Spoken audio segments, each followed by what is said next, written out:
Greetings, viewers. My name is Biggcriddi The Hedgehog, and today we will be reviewing the 1976 remake, King Kong.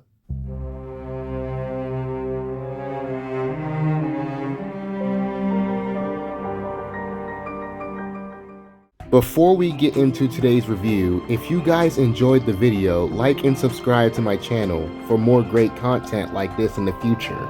Alright, let's get into today's video. Oh man, it took me a while, but I was finally able to make this review. It's been a while since I've done a monster movie, and I'm going to wait to do another Godzilla film, so today I'm going to be doing the remake of King Kong. But first, the history bit.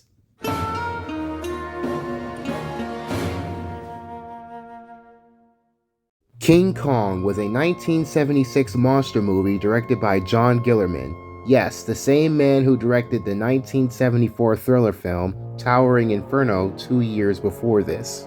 Dino De Laurentiis produced the film, which is a very good choice, seeing as how he wanted to find a movie that would be able to rival Steven Spielberg's Jaws, which at the time was the highest grossing film back in 1975. The film score was composed by John Barry, and the music in this film is stunning to listen to. I highly recommend giving it a listen. The link will be in the description below. Now that the information is done, let's take a look at the 1976 remake of King Kong and see if the film still holds up after all these years.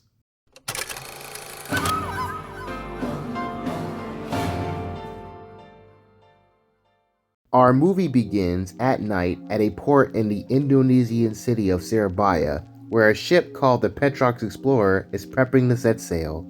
A man sneaks aboard the vessel, but we'll get to him in a bit. We are then introduced to Fred Wilson, played by Charles Grodin. We learn right away he works for Petrox Oil and is currently looking for an untapped oil supply that he believes is on an uncharted island in the South Pacific. The man stowed away on Fred's ship is Jack Prescott, played by Jeff Bridges. He plays the role of a countercultured paleontologist who warns Fred and the rest of the crew that they are headed for Skull Island, where he believes prehistoric creatures still roam. However, Fred doesn't believe this and immediately locks him up. However, luck finds him as he discovers a raft out at sea. Upon rescuing said raft, we are then introduced to Juan, played by the stunning Jessica Lange. We learn that she was shipwrecked out at sea after the destruction of a yacht. Afterwards, Fred makes Jack the official photographer of the expedition. Once they make it to Skull Island, they encounter a group of natives living near an enormous wall, and it seems to be built to keep something in. They eventually spot Juan, and later they capture her and offer her as a sacrifice to Kong. Let's see how this plays out from the original counterpart.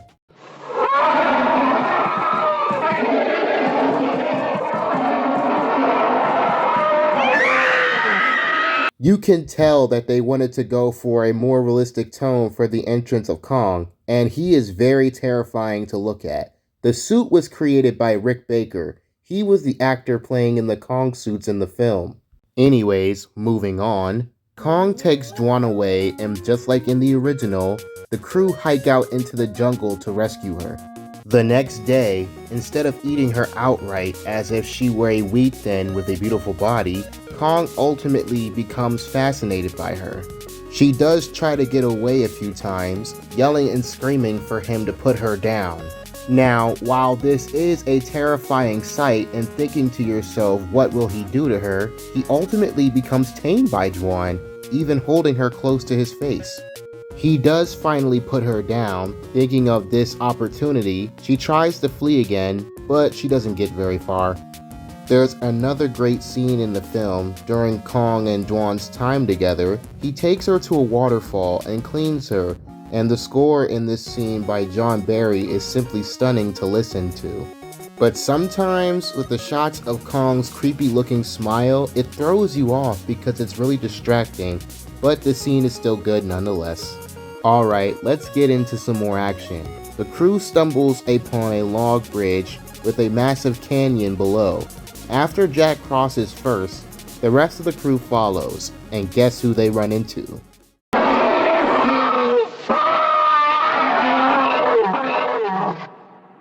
Now you know I gotta talk about this. Even though the roars is mostly stock dinosaur roars, Kong's vocals in this movie were recorded by none other than Canadian voice actor Peter Cullen, and he worked his ass off to get this done.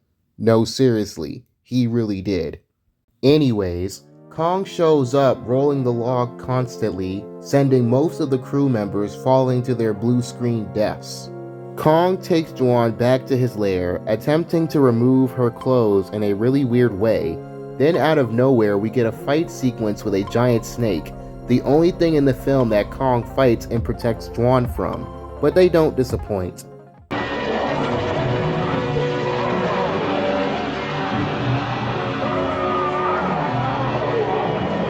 While Kong battles the snake, Juan finally reunites with Jack.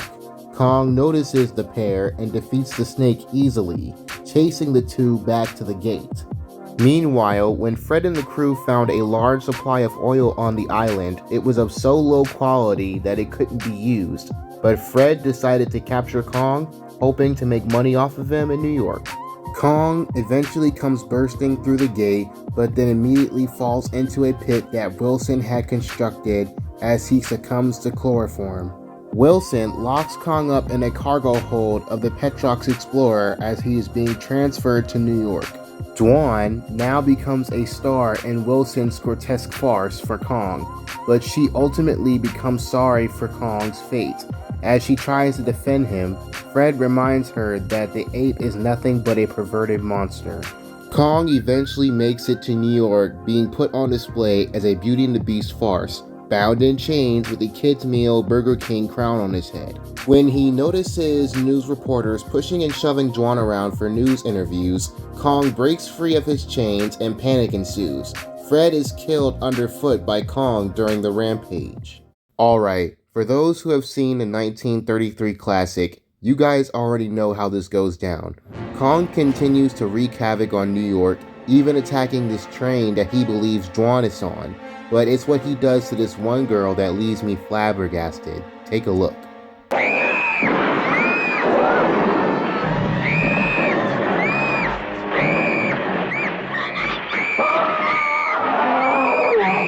Oh yeah, it's that movie. Kong ends up finding Juan and takes her away. He heads to the World Trade Center as he starts to climb it all the way to the top. He then holds Juan close to his face. Helicopters show up with Gatling guns. Sensing his time is up, he puts Juan down against her own better judgment. They begin to open fire on Kong. The scene is a little bit too brutal to show on YouTube. Sorry guys. Juan can't help but watch as the monster she cares about gets shot down. She tries to get him to pick her up again, but it's no use. Kong succumbs to his injuries, falling off the building. As Kong lays down, drawing his final breaths, Juan eventually makes it down to him. Kong uses the last of his strength to see Juan one last time before he dies. A crowd then swarms Juan as Jack tries to get to her, but he's unable to, ending their relationship. We get a zoom out of Kong's lifeless body as the movie ends. Alright, let's get to the results.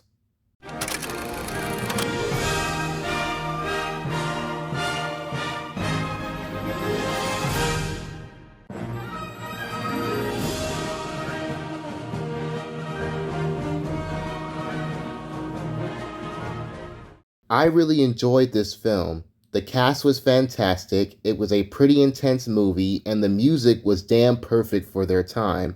I enjoyed the interaction between Kong and Juan. Even though that was the main focus of the film, I believe it gave a more neat perspective of the story between Beauty and the Beast, especially with the scene with her telling him to put her down. That scene was one of several screen tests that Jessica Lange did, and she nailed them perfectly. This concludes my review. Tune in next time where we will be reviewing a ripoff that tried to cash in on this 1976 classic. Well, I'm Biggcriddi the Hedgehog. Thank you all for watching. We'll see you next time.